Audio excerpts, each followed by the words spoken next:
الحمد لله وكفى وسلام على عباده الذين اصطفى أما بعد فأعوذ بالله من الشيطان الرجيم بسم الله الرحمن الرحيم شهر رمضان الذي أنزل فيه القرآن هدى للناس وبينات من الهدى والفرقان فمن شهد منكم الشهر فليصم صدق الله مولانا العلي العظيم وقال النبي صلى الله عليه وسلم من صام رمضان إيمانا واحتسابا غفر له ما تقدم من ذنبه أو كما قال عليه الصلاة والسلام وصدق رسوله النبي الأمي الكريم نحن على ذلك لمن الشاهدين والشاكرين والحمد لله رب العالمين اللهم صل على سيدنا محمد وعلى آل سيدنا محمد وبارك وسلم. محترم بزرگوں اور دوستو، ماہ رمضان المبارک کا یہ دوسرا جمعہ ہے. اللہ تعالیٰ نے محض اپنے فضل و کرم سے مجھے آپ کو ماہ رمضان المبارک کی یہ مبارک نورانی مغفرت والی ساعت نصیب فرمائی. بڑے ارمان، بڑی چاہت، بڑی دعاؤں کے بعد جب رمضان المبارک کا مہینہ نصیب ہوتا ہے تو ایک عجیب سی فرحت، ایک عجیب سے انبساط، ایک اپنے لیے بڑی خوش نصیبی اور سعادت کی بات سمجھی جاتی ہے. رمضان المبارک کا مہینہ ہمارے پاس آئے، پھر ہم کو اللہ تعالیٰ خیر خوبی کے ساتھ نصیب فرمائے. اس کے بعد رمضان المبارک کا مہینہ نیکی کے ساتھ، خیر کے ساتھ، تقوی کے ساتھ، اعمال رمضان کے ساتھ گزرے اور عند اللہ قبول ہو، تو پھر یہ رمضان المبارک کا مہینہ وہ مہینہ ہے کہ جو ہمیں مغفرت دے کے جاتا ہے، ہماری بخشش کا سامان بن کے جاتا ہے، جنت میں ہمارے درجات بلند کرتا ہے، نام اعمال کو دھو دیتا ہے، سارے گناہ پچھلے معاف کرا دیتا ہے، اور پھر نام اعمال میں نیکیوں کا انبار ہوتا ہے. یہ مہینہ جس میں اللہ تعالیٰ کی طرف سے خیر و برکت، مغفرت کے اعلانات اور مغفرت کا سامان ایسا کیا جاتا ہے جیسے کہ ایک بارش کا موسم چل رہا اور موسلا دھار بارش ہو رہی ہے، کہ اللہ کے پاس سے اس مہینے میں عطا میں کوئی کمی نہیں. کمی کہاں ہے؟ کمی مجھ میں اور آپ میں ہے کہ ہم لوگ اس مہینے سے جیسے وصول کرنا چاہیے ویسے وصول نہیں کر پاتے. یہ مہینہ عظیم الشان مہینہ، پچھلے سال بہت سے لوگ تھے، اس سال وہ لوگ موجود نہیں ہیں ماہ رمضان المبارک میں. ہم سوچیں کہ پتہ نہیں اگلا سال ہمیں رمضان المبارک کا مہینہ نصیب بھی ہوگا کہ نہیں ہوگا، نہ جانے ہم زندہ رہیں گے نہیں رہیں گے. یہی وہ مہینہ ہے جس کو ہم نے یہ سمجھنا چاہیے کہ یہ ہماری زندگی کا آخری مہینہ ہے. اس مہینے کو اگر ہم نے کام میں لایا اور اس میں کوتاہیوں سے بچے، اللہ کی نافرمانی سے بچے، اور پھر رمضان المبارک جو ضروری کام ہیں ان ضروری کاموں کے ساتھ گزرے، یکسوئی کے ساتھ عبادتوں میں ہمارا وقت گزرا ہو، تو یہ مہینہ ہمارے لیے ایک نیکیوں کا سیزن بنے گا. یہ مہینہ اللہ کے پاس ہمیں اپنا قرب دلانے والا بنے گا، جو نزدیکی اللہ کی حاصل ہوگی، جو تقوی حاصل ہوگا، اور جو کچھ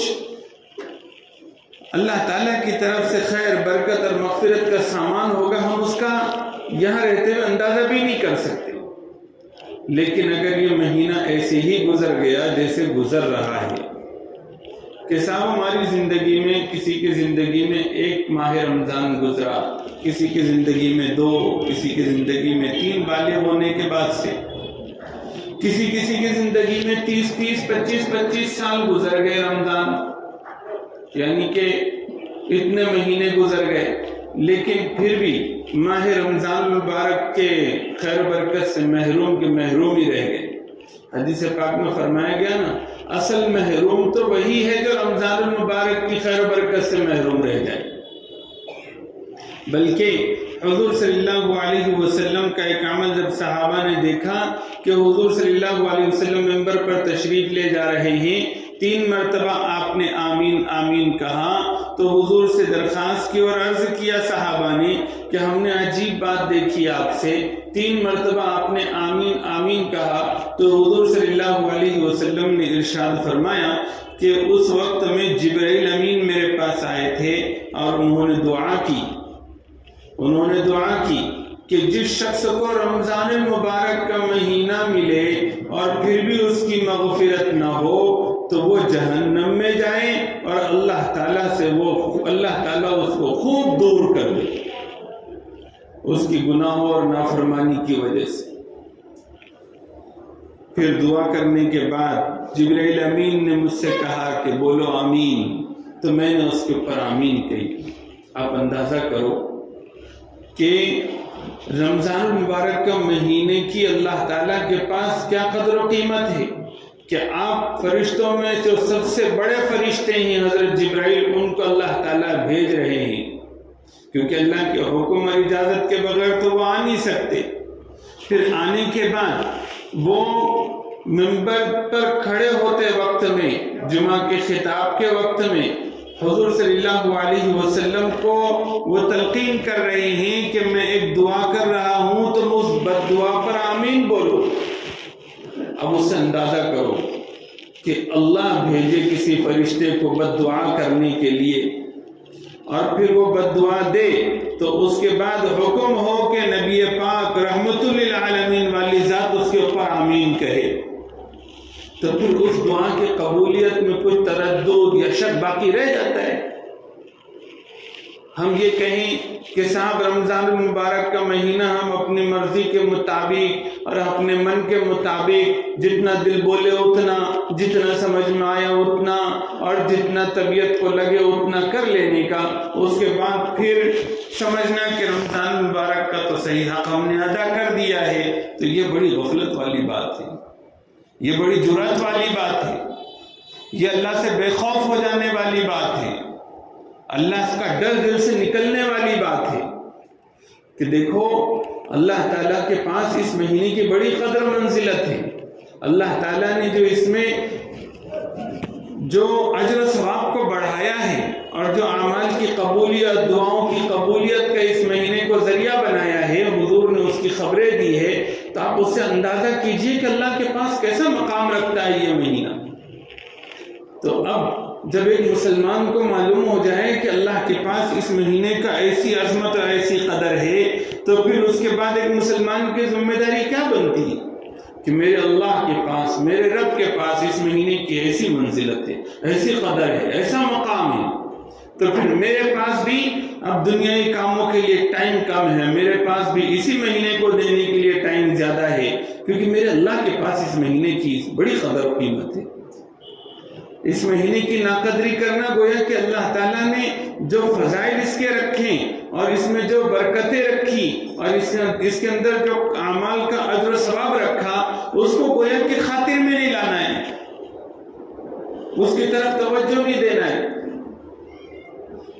رمضان المبارک میں بہت سی کوتاہیاں ہم لوگوں سے سرزد ہو رہی ہے، حالانکہ ماہ رمضان المبارک میں ایک مسلمان اللہ رب العزت کے اس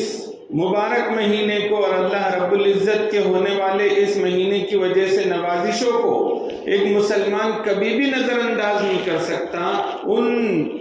فضائل اور برکات کو جن کو سن کر پہلے دن جیسے چاند نظر آتا ہے تو مسجدیں بھر جاتی ہے۔ تو ایک مسلمان سے یہ امید اور توقع کرنا کہ وہ اس مہینے میں خوب کوتاہی عقل میں آنے والی بات نہیں ہے، لیکن اللہ تعالیٰ جس کو نوازنا چاہے نوازتے ہیں، اور کسی کی بدباطنی کی وجہ سے اللہ تعالیٰ اسے محروم کرنا چاہے تو پھر کوئی دنیا کی طاقت اس کو پھر اللہ رب العزت کی رحمت کا حقدار نہیں بنا سکتی۔ کتنی کوتاہی ہم لوگ سے ہو رہی ہے۔ ابھی بھی وقت ہے، دوسرا عشرہ چل رہا ہے، یہ مغفرت کا عشرہ ہے، اور اس عشرے کا آنا گویا کہ ہمیں یہ یاد دلاتا ہے کہ ذرا سوچو تو صحیح، ہم نے شروع سے ابھی تک کچھ ایسے مستقل مزاجی کے ساتھ کچھ کام کیے ہیں جس سے اللہ تعالیٰ ہماری مغفرت فرما دے۔ اگر نہیں کیے تو وہ کام کرنے کی ہمیں اللہ توفیق عطا فرمائے، اس کی ہمیں جستجو کرنی چاہیے، اور ہمارے اعمال کی قبولیت کی فکر ہونی چاہیے۔ آج کی کوتاہیاں جو ہو رہی ہے اس کو اگر گننا چاہیں تو گننا بھی مشکل ہے، اور کون کون سی کوتاہیاں بتائے، گھنٹہ 2 گھنٹے 3 گھنٹے بھی ناکافی ہوں گے جو ہم دیکھ رہے ہیں کہ رمضان المبارک جیسے مبارک مہینے میں اچھے لوگ رمضان کی بے حرمتی کر رہے ہیں، رمضان المبارک کی ناقدری کر رہے ہیں، اور حال یہ ہو گیا ہے کہ بس چل رہا ہے تو ایسا سمجھ رہے ہیں جیسے رمضان المبارک ایک گاڑا ہے جس گاڑی کو کھینچ کر ایک کنارے سے دوسرے کنارے تک لے جانا ہے۔ کچھ لوگ خوشی خوشی اس میں حصہ لے رہے ہیں، کچھ لوگ اس کو بوجھ سمجھ رہے ہیں، کچھ لوگ بس جتنا ہاتھ لگا اتنا لگا رہے ہیں جیسے کوئی جنازہ ہو اور وہ روانہ ہو رہا ہو۔ اللہ علمان والحفیظ، اللہ ہمیں معاف فرمائے۔ یہ رمضان مبارک کے ساتھ بڑی بے رخی والا برتاؤ ہے۔ میں سمجھتا ہوں کہ رمضان المبارک کی خیر و برکت کی اور ہماری دعاؤں کی قبولیت کی، دنیا میں ہمیں عزت کی، دنیا میں ہمیں عافیت کی، دنیا میں ہمیں ہر طرح کے خطرے سے بچاؤ کی، اور دنیا میں ہمیں اللہ رب العزت سے نزدیکی حاصل کرنے کے لیے اس وقت جو مسلمان ہیں ان کو جتنی ضرورت تھی اس سے پہلے والے مسلمانوں کو اس کی اتنی زیادہ ضرورت نہیں تھی۔ ضرورت ان کو بھی تھی، لیکن جو ضرورت ہمیں آج ہے اللہ تعالیٰ کو راضی کرنے کی اور خوش کرنے کی، آپ اندازہ کرو آج سے پہلے والوں کو کیا اتنی ضرورت تھی۔ ہم اپنے گھر کے حالات دیکھیں، ملک کے حالات دیکھیں، ہم عالمی حالات دیکھیں، کیا ہمیں لگتا ہے کہ اللہ تعالیٰ ہمارے سے بہت خوش ہے، راضی ہے، اور اللہ تبارک و تعالیٰ ہماری پریشانیوں اور مشکلات میں ہمارے ساتھ ہے بغیر کسی شک شبے کے؟ یہ تو کہہ سکتے ہیں کہ اگر ہمارا ایمان محفوظ ہے اور ہم مسلمان ہیں تو اللہ رب العزت کی مدد اور نصرت ہمارے ساتھ ضرور ہوگی انشاءاللہ۔ لیکن کیا ہم مسلمان ہونے کی طرح سے، ایمان والے ہونے کی طرح سے کچھ ثبوت بھی پیش کر رہے ہیں، کچھ کام بھی کر رہے ہیں جس کی وجہ سے ہمیں لگے کہ ہاں ہم اپنے مسلمان ہونے، ہم اللہ سے وابستہ ہونے، اللہ کی عظمت ہمارے دل میں ہونے اور اللہ سے تعلق ہونے کو ہم نے دکھا دیا ہے۔ اب اس کے بعد اللہ تعالیٰ کی رحمت متوجہ ہوگی، اب اللہ تعالیٰ ہمارے مسائل حل فرمائیں گے، گھر کے مسائل، بازار کے مسائل، کاروبار کے مسائل اور معاشرے اور سماج کے مسائل، اسی طرح سے ہمارے آنے والے دنوں کے مسائل، یہ حل اللہ فرما دیں گے۔ کیا ہم ایسے امید کر سکتے ہیں؟ ایک موٹی سی کوتاہی لے لیجیے جو رمضان المبارک کے سارے نیک اعمال کو ضائع کر سکتی، اور وہ ہے جہالت۔ ہمارا رمضان المبارک میں بھی اعمال کے سلسلے میں اور عبادتوں کے سلسلے میں یہ رویہ رکھنا کہ ہم جو سمجھ میں آیا اس اعتبار سے عبادت کرے، اس میں ہم مسائل نہ معلوم کرنا، کسی مفتی صاحب سے، عالم صاحب سے جانکاری نہیں لینا، اسی طرح سے کسی کتاب سے جا کر، معتبر کتاب میں جا کر پڑھنا نہیں، بلکہ اپنے سمجھ میں جو آیا، ہمارا دماغ جو بولے اور ہم اندازے سے جو چیز سمجھے وہی صحیح ہے، اور اس حساب سے ہم عمل کرنے والے بن جائے۔ رمضان المبارک کی عبادتوں کو تو اتنا ہلکی میں نہیں لینا چاہیے، کم سے کم ویسے تو کبھی نہیں لینا چاہیے، کیونکہ اللہ تعالیٰ کے پاس کسی بھی عمل کے قبول ہونے کے لیے پہلی شرط یہ ہے کہ اس سے متعلق علم ہو، دوسرا پھر اس علم کے مطابق عمل ہو، اور تیسرا وہ کام اللہ کے لیے ہو. اگر یہ نہیں ہوگا تو پھر عمل اللہ کے پاس قبول نہیں ہوگا. اب دیکھیے رمضان المبارک میں ہم روزے رکھتے ہیں تو سحری کا وقت ہوتا ہے اور افطار کا وقت ہوتا ہے. سحری کا وقت کا مطلب یہ ہے کہ صبح صادق ہو گئی ہے تو صبح صادق کے بعد اب ایک گھونٹ پانی نہیں جا سکتا. صبح صادق ہونے کے ہوتے ہی اب 1 منٹ بھی ہم ایسا نہیں گزاریں گے کہ اس کے بعد میں ہم پانی پیے یا چائے پیے یا کھانا کھائے. اس وقت سے لے کر ہمارا روزہ چل رہا ہے غروب آفتاب تک. جب غروب آفتاب ہو گیا تو پھر اب اس کے بعد آپ کھا سکتے ہیں پی سکتے ہیں. صبح صادق سے لے کر غروب آفتاب تک کا جو وقت ہے ایک روزے دار کے لیے یہ روزے کا وقت ہے. اس میں اب پانی نہیں پیے گا، کھانا نہیں کھائے گا، اب بیوی سے تعلق قائم نہیں کرے گا. اور اگر صبح صادق کے 1 منٹ بعد تک بھی کوئی کھاتا رہے اب اس کا روزہ نہیں ہوگا. غروب آفتاب کے 1 منٹ پہلے اگر کسی نے افطار کر لیا تو اس کا روزہ نہیں ہوگا. یہ ایک شرعی مسئلہ ہے،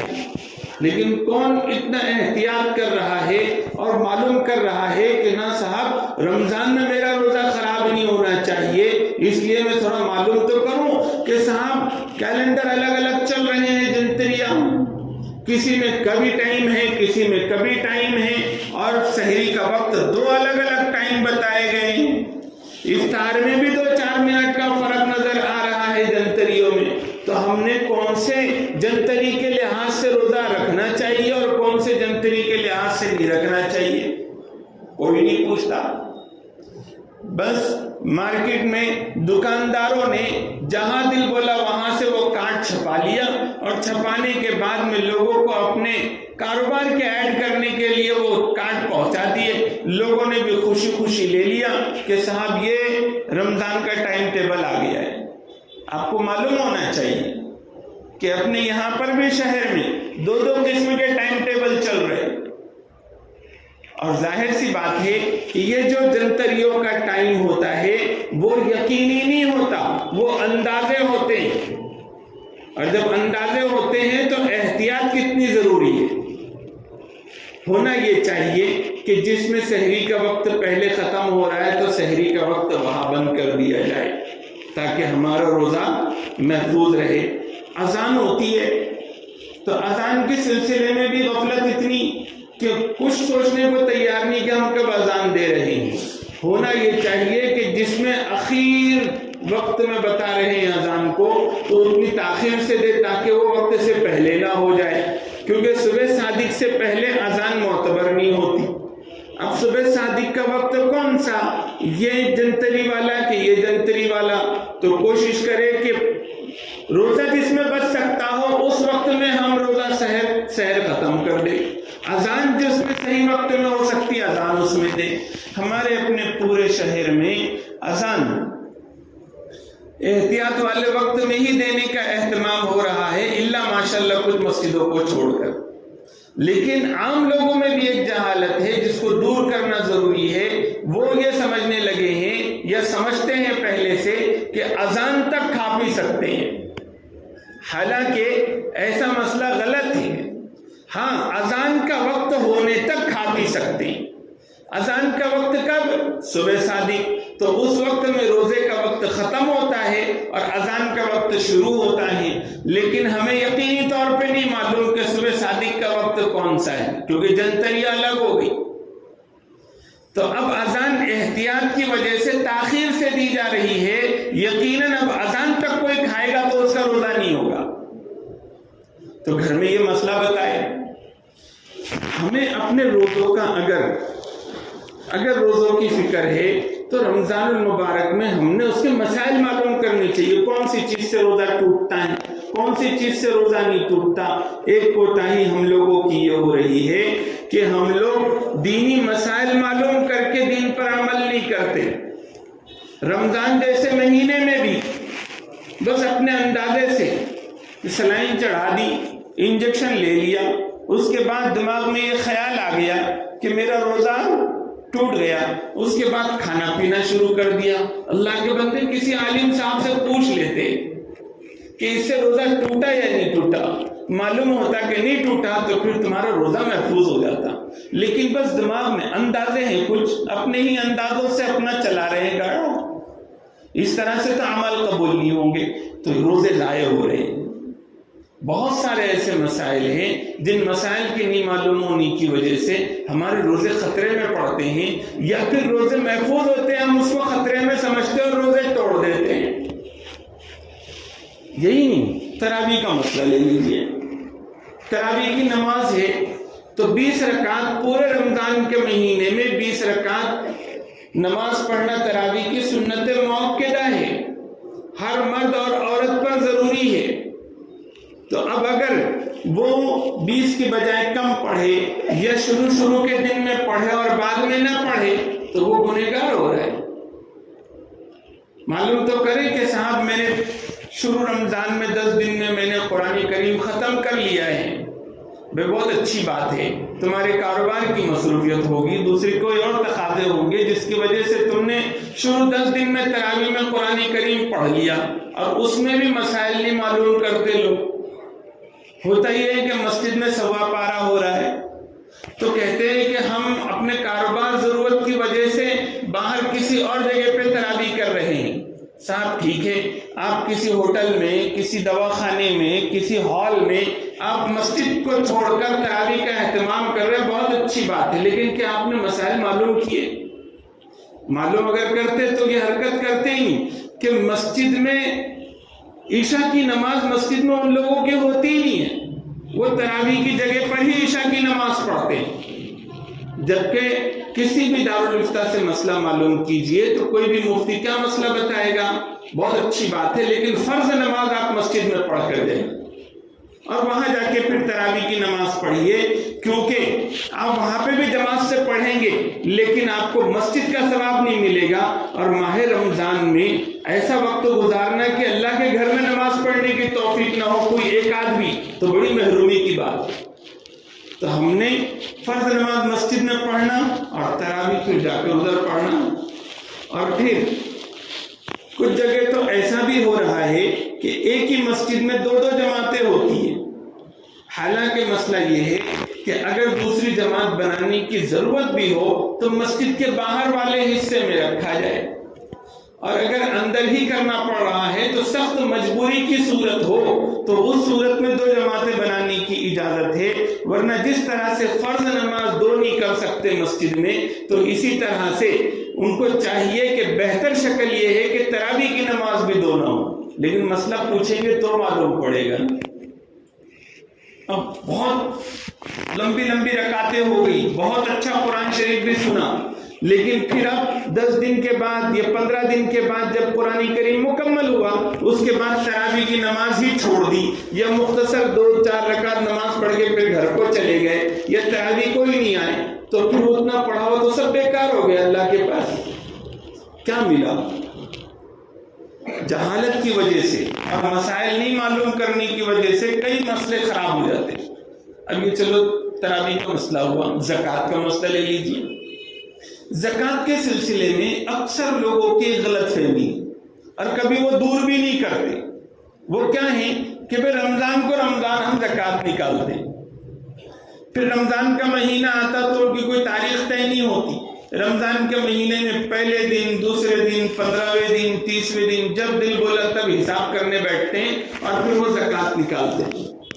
حالانکہ یہ غلط بات ہے۔ مسئلہ یہ ہے کہ جس وقت میں ہم صاحب نصاب بنے تھے وہ تاریخ ہمیں یاد ہونی چاہیے۔ مثال کے طور پر میں نابالغ ہوں اور میرے پاس اتنا مال ہے کہ جس پر زکوٰۃ آ جاتی ہے، لیکن نابالغ ہونے کی وجہ سے میرے اوپر زکوٰۃ فرض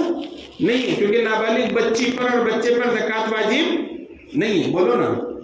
نہیں ہے۔ اب میں نابالغ ہوں، نابالغ تھا، اب میرے پاس اتنا مال تو ہے جس پہ زکوٰۃ آتا، لیکن نابالغ ہونے کی وجہ سے میرے اوپر زکوٰۃ نہیں ہے، تو اب میں جس تاریخ کو بالغ ہو جاؤں گا وہ چاند تاریخ مجھے محفوظ رکھنی ہے، اور اسی چاند تاریخ کو اگلے سال 1 سال گزرنے کے بعد مجھے زکوٰۃ دینی ہے۔ اور وہ تاریخ کے ایک دن پہلے کا بھی حساب نہیں چلے گا اور اس کے ایک دن بعد کا بھی حساب نہیں چلے گا، اسی تاریخ کا جو چاند تاریخ ہے ہر سال۔ ایک آدمی غریب ہے، اگرچہ کے بالغ ہے، لیکن اس کے اوپر زکوٰۃ نہیں ہے۔ اب جس تاریخ کو اس کے پاس اتنا مال آیا جس میں زکوٰۃ واجب ہوتی، تو اب وہ چاند تاریخ اس کو محفوظ رکھنا ضروری ہے اور ہر سال اسی تاریخ پر اس کو حساب کرنا ضروری ہے۔ اگر وہ ایسا نہیں کرے گا تو اس کی زکوٰۃ صحیح ادا نہیں ہوگی۔ مثال کے طور پر ایک رمضان کو کوئی صاحب نصاب بنا، یا ایک رمضان ہے، ایک رمضان، پورا رمضان کا مہینہ نہیں چلتا، ایک رمضان، اب ایک رمضان ہے تو اب اگر کسی کی ایک رمضان کی تاریخ تھی زکوٰۃ واجب ہونے کی، اور پھر ہوا یہ کہ اس نے ایک دن پہلے یا ایک رمضان کو اس کے پاس 1 کروڑ روپے تھے، اب اس نے 1 تاریخ کو حساب نہیں کیا، 10 رمضان کو حساب کیا، اب 10 رمضان کو اس کے پاس 50 لاکھ ہی بچے، اب اس نے 50 لاکھ کا حساب کیا اور زکوٰۃ نکالی، کتنے لاکھ کی بچ گئی زکوٰۃ؟ 50 لاکھ۔ اب یہ کبھی دے گا نہیں زندگی میں، تو اللہ کے پاس پکڑ ہوگی کہ نہیں ہوگی؟ اب اگر 1 تاریخ کو تھی رمضان کی، اب 1 شعبان کو حساب کرنے بیٹھ گیا، اب اس وقت میں 1 شعبان کو اس کے پاس 50 لاکھ تھے، اب 1 رمضان کو 1 لاکھ آ گئے، 50 لاکھ کی نکالا تھا، اب یہاں تو اصل تاریخ جو زکوٰۃ کے واجب ہونے کی اس تاریخ پر تو رقم زیادہ تھی، تو کوتاہی ہوئی کہ نہیں ہوئی؟ تو ایک تاریخ طے ہونی چاہیے۔ اب سوال پیدا ہوتا ہے کہ میں کب صاحب نصاب ہوں، مجھے تو نہیں معلوم، کیونکہ مسئلہ ہی نہیں معلوم تھا، تو پھر کیا کرے؟ تو حکم یہ ہے کہ اندازہ کرے۔ اگر اندازے سے بھی ہمیں تاریخ نہ معلوم ہو سکتی ہو تو پھر اب اپنے رجسٹر پہ اب نئی تاریخ اپنی لکھیں کہ بھئی 5 رمضان میری فکس رہے گی، یا 1 رمضان فکس رہے گی، یا رمضان کے علاوہ کوئی تاریخ، وہ تاریخ لکھیں اور اسی تاریخ کو پھر حساب لگایا کرے۔ لیکن چونکہ اب اصل اللہ کے پاس کون سی تاریخ ہے ہم نہیں جانتے نا، تو 19-20 ہو سکتی ہے زکوٰۃ، تو ہم بڑھتی ہوئی زکوٰۃ نکالیں لیکن 1 تاریخ کا التزام کریں، تو یہ کم سے کم مسائل معلوم ہوں گے تو یہ فائدہ ہوگا کہ یہ سال میں بہت نکال رہے ہیں زکوٰۃ لیکن صحیح حساب نہیں، کیوں مصیبتیں ٹل نہیں رہی، کیوں بارشوں کا نظام صحیح نہیں ہو رہا، کیوں غربت ختم نہیں ہو رہی؟ علماء نے تو لکھا ہے کہ اگر صحیح طریقے سے زکوٰۃ اگر تقسیم ہوگی تو کوئی بھی محتاج ایسا نہیں بچے گا مسلمانوں کا کہ جس کی ضرورت پوری نہ ہو رہی ہے۔ ایک محلہ ہے ریلوے اسٹیشن، اس ریلوے اسٹیشن پر اگر صحیح طریقے سے زکوٰۃ نکل جائے تو ریلوے اسٹیشن پر ایک محتاج نہیں بچے گا جس کی صحیح طریقے سے ضرورت پوری نہ ہوئی، لیکن ہو رہی ہے ضرورتیں پوری نہیں، وجہ کیا؟ کیونکہ زکوٰۃ صحیح نہیں نکل رہی۔ بہت سے لوگوں کو یہ نہیں پتا کہ زکوٰۃ کون کون سی چیزوں پر واجب ہوتی ہے، مسائل پوچھیں گے تو معلوم ہوگا۔ کچھ لوگ یہ سمجھتے ہیں کہ عورتوں پر زکوٰۃ ہوتی نہیں ہے، کچھ لوگ اپنی زکوٰۃ کا حساب لگاتے ہیں تو عورتوں کے زیورات اپنے حساب میں جوڑ دیتے ہیں، الگ الگ حساب نہیں رکھتے۔ کچھ لوگ وہ ہوتے ہیں جو سمجھتے ہیں کہ یہ عورتیں ہیں اور عورتوں پر زکوٰۃ ہی نہیں ہوتی تو ان کی زکوٰۃ ہی نہیں نکالی جاتی۔ کچھ لوگ تو وہ ہوتے ہیں کہ باپ بیٹے ہیں، سب کے مال الگ الگ ہیں، سب کے پاس پیسہ ہے، لیکن وہ سمجھتے ہیں کہ ابا نے دے دیا تو بچوں کو دینے کی ضرورت نہیں، حالانکہ وہ بالغ ہیں۔ اور بھی کئی مسائل ہیں جو معلوم کرنے چاہیے۔ مجھے یہ صرف سمجھانا تھا کہ رمضان المبارک میں ہم سے جو کوتاہیاں ہوتی ہے ان میں سے ایک بڑی کوتاہی یہ ہے کہ ہم جاہل رہنا پسند کرتے ہیں، ہم دین کا علم حاصل نہیں کرتے۔ کم سے کم رمضان کے جو اعمال ہے وہ اللہ کے پاس قبول ہو، اس غرض اور نیت کے ساتھ ہم ہر بات پوچھ کر کریں۔ علماء سے پوچھو کون سی بستی میں عالم نہیں ہے، کون سی بستی میں امام صاحب نہیں ہے، ہم تھوڑا سا پوچھ لیں گے تو کوئی ناک نیچی نہیں ہوگی، بلکہ ہمارا مسئلہ صحیح ہو جائے گا، اور مسئلہ صحیح ہوگا تو رسوائی سے بچیں گے، کریں گے انشاءاللہ۔ اللہ تعالیٰ مشورہ آپ کو کہنے سننے سے زیادہ توفیق عطا فرمائے۔